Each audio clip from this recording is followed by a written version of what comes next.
Le chemin pour y parvenir n'aura pas été une sinécure. Les résultats qui sont tombés dans l'après-midi de ce dimanche 17 décembre 2017 sont l'aboutissement des échanges denses et quelquefois houleux.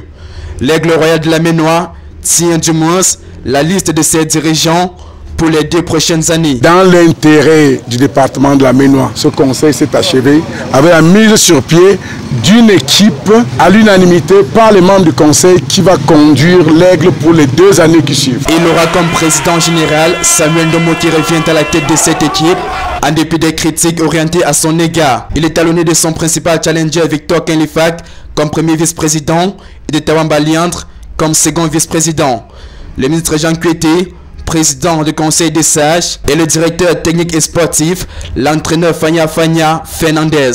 Aussitôt désignés, certains membres ont été vomis par le public sportif, à l'instar du coach adjoint Wamba Petit Michel, qui a tout de suite été remplacé. Mais ceci ne garantit en rien, du moins pas encore pour certains observateurs, des lendemains chanteurs pour la formation. Et sans vous mentir, monsieur le journaliste, l'Aigle Royal de la Ménois cette année, attendons-nous au pire.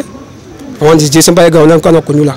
Parce que vraiment, je suis vraiment dessus. Ça ne sert à rien. Les élus pourtant se veulent rassurants. Je veux me rassurer que le suivi des joueurs de l'Aigle Royal de la Ménois se passe professionnellement. Donc j'apporte un peu mon expérience.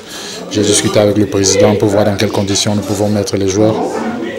Déjà réduire l'effectif de l'équipe qui a toujours été un nombre exagéré. Plusieurs autres résolutions ont été prises au cours du conseil d'administration élu à l'Assemblée générale, notamment la création dans de meilleurs délais de la société commerciale Aigle de la Ménois.